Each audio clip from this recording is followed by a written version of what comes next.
Waouh, waouh, waouh, waouh, waouh, waouh, waouh. Qu'est-ce qu'on a serré les fesses. Qu'est-ce qu'on a serré les fesses. Bonsoir les amis, j'espère que vous portez toutes et tous très bien. Je suis très heureux de vous retrouver. Aujourd'hui, victoire du Barça dans la douleur. C'était prévisible. C'était prévisible.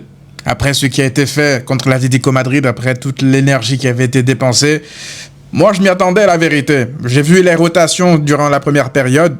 Je m'y attendais. Je savais que ça allait être un match compliqué parce que on gagne aussi ce match avec des rotations pour la simple et bonne raison que l'Athletic Club cette saison, c'est extrêmement nul. Hein. C'est nul. C'est limité, l'Athletic Bilbao. Ils ont eu une sorte de déclassement tellement vertigineux cette saison que ça fait pitié limite à voir. T'es là devant ton public, t'arrives même pas à générer du football. Derrière le Barça leur a laissé le ballon parce que physiquement c'est difficile de tenir. Et rien en fait, que des centres mal placés. Bref, on n'est pas là pour parler d'eux en priorité, on est là pour parler du Barça. Je suis très fier de nouveau de l'équipe, malgré la bouse qui a été pondue ce soir. Ce soir, tu es allé chercher une Liga, parce que moi j'estime que c'est une étape importante pour aller chercher la Liga. Tu es allé chercher cette Liga-là, tu vas la chercher en tout cas, contre vents et marées. Parce que oui, rien ne t'est offert.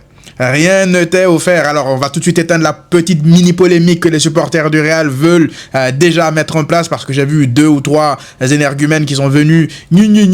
T'ouvres ton parce qu'il n'y a pas rouge sur Cubarsí, là t'en parles pas. Déjà, il n'y a pas rouge sur Cubarsí parce que, Joan Garcia, il est sur le ballon. L'arbitre, il le fait très bien comprendre à Iñaki Williams, qui lui aussi comprend parce que c'est la règle. Et quand le gardien sort de sa surface, le règlement dit que le dernier défenseur, techniquement, Cubarsí, n'est plus le dernier défenseur parce que c'est le gardien qui est un joueur de champ supplémentaire parce qu'il peut plus jouer avec sa main.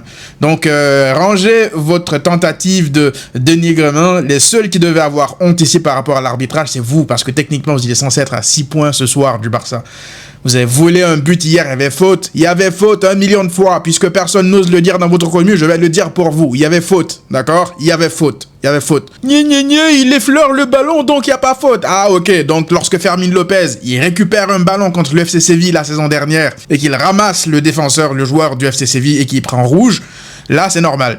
Dans toutes les actions du monde, même si tu récupères un ballon, si tu tacles comme ça en ciseaux, parce qu'il peut gravement blesser en plus le joueur du Celta, il y a eu même une polémique en fin de match, les joueurs du Celta sont venus demander des comptes à l'arbitre, c'est bien pour une raison, mais on joue pas avec les mêmes règles. La dernière fois, vous disiez ici, lorsqu'il y avait un tacle Bluetooth sur Vinicius et qu'il est tombé, non, regardez, même s'il le touche pas, c'est l'intention du tacle. Et là, vous me dites que, bref, on n'est pas là pour reparler de tout ça, mais moi, ça m'énerve en fait. Le Barça doit se battre contre tout ça, H24 pendant 38 journées. Moi, je suis pas là pour prendre des pincettes. Hein. Moi, je suis pas là pour vous dire ce qui doit être dit dans le politiquement correct ou quoi. Non. Moi, je m'en fous de tout ça. Je vous dis ce que je pense et je pense que le Real Madrid vole. Ils volent. Donc, venez même pas ici en mode « Non, vous n'avez pas à vous inquiéter. Nous, de toute façon, on va perdre. » Si le Barça avait lâché des points ce soir, ils sont à 1 point du Barça. Et là, et si on commençait finalement à croire en la Liga? C'est comme ça. Et moi, c'est ce qui me met hors de moi, en fait. Les arbitres les maintiennent en vie en Liga. Techniquement, le Barça est censé être à minimum 7 points d'avance. Mais à chaque fois, il y a quelque chose qui est pour eux ou contre nous. Parce que le point qu'on nous vole aussi à Girone, techniquement ce soir, t'es à 5 points. Vous voyez un peu? Bref, je suis fatigué de parler d'arbitrage. Juste, je voulais rebondir dessus parce que pour calmer les petits énergumènes qui venaient même m'insulter sur Twitter parce que pour eux, il y avait rouge sur Cubarsí. Bref, on ferme la parenthèse. On repart sur le match du Barça. Première chose que j'ai envie de dire, c'est bravo. Encore une fois, bravo aux joueurs. C'est un gros match qu'ils ont sorti parce que dans la maîtrise technique, c'était pas ça. Mais ça aussi, ça a été, j'ai envie de dire, à cause de certains facteurs, d'accumulation de facteurs. Je suis désolé. Hein. Regardez-moi cette image-là, s'il vous plaît. C'est une image qui fait mal à la tête. Aïe. Là, c'est plus le triangle des Bermudes, c'est le quatuor des Bermudes, là. Rashford, Casado, Olmo, Ferran. C'est un film d'horreur. Reculez, frère, reculez. Ça fait peur. Tu peux pas maîtriser un match avec un niveau technique, avec ces joueurs-là qui te sortent un match pareil ensemble. Même Cancelo, derrière, on aurait pu le rajouter. Cancelo qui a raté pas mal de gestes techniques, les sorties de balles, au bout d'un moment, relance en plein axe. Wouh! Attention, parce que là, c'est de l'athlétique. Mais encore une fois, je peux mettre ça sur le coup de la fatigue, ce qui n'est pas une excuse pour les Rashford. Pour les Olmo, est-ce que Olmo, j'ai même plus si Olmo était titulaire contre l'Athletic Club, je pense, contre l'Atlético Madrid, je pense pas. Mais Casado, Olmo, Ferran, Rashford. Waouh! C'était limité, c'était dur à voir. Surtout Casado. La vérité, je sais pas, Casado, si c'est un problème de confiance. En fait, chaque ballon qu'il touche, c'est un danger automatiquement pour le Barça parce qu'il peut glisser, il peut faire une passe ratée, il peut se faire bouger. En fait, t'as l'impression qu'il panique, en fait. À chaque fois qu'il reçoit le ballon, il est en totale panique, même lorsqu'il n'y a pas de pression autour de lui. C'est difficile à regarder, hein, Casado. Je vous mens pas que cette saison, il n'est que l'homme de lui-même. Comparé à la saison passée, en tout cas, le Casado qu'on voyait lorsque Frenkie s'était blessé, celui qui se sortait de gros matchs dans un classico, même face au Bayern, comment est-ce qu'il a pu tomber aussi bas? J'espère que c'est juste un problème mental et qu'il n'était pas juste en sur-régime. Parce qu'à ce rythme-là, moi je pense que la meilleure des choses sera de le vendre en fin de saison pour encaisser un peu d'argent parce que tu peux pas compter sur un joueur comme ça pour des rotations. Surtout pour jouer à ton milieu lorsqu'il est censé être aussi bas. C'est la base de ta construction de jeu.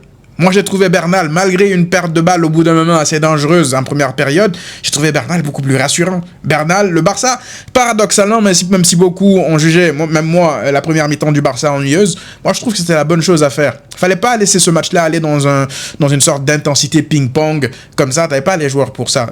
Tu devais juste contrôler ce match-là, limite le tuer, en fait, mettre du somnifère le plus possible. Et c'est ce que Bernal a apporté, du contrôle. Le Barça a maîtrisé le ballon, mais le Barça ne se procurait pas d'occasion, c'était ça le vrai problème. Donc c'était un peu ennuyeux, il n'y avait pas grand-chose qui se créait en première période. Et là, quand Pedri rentre,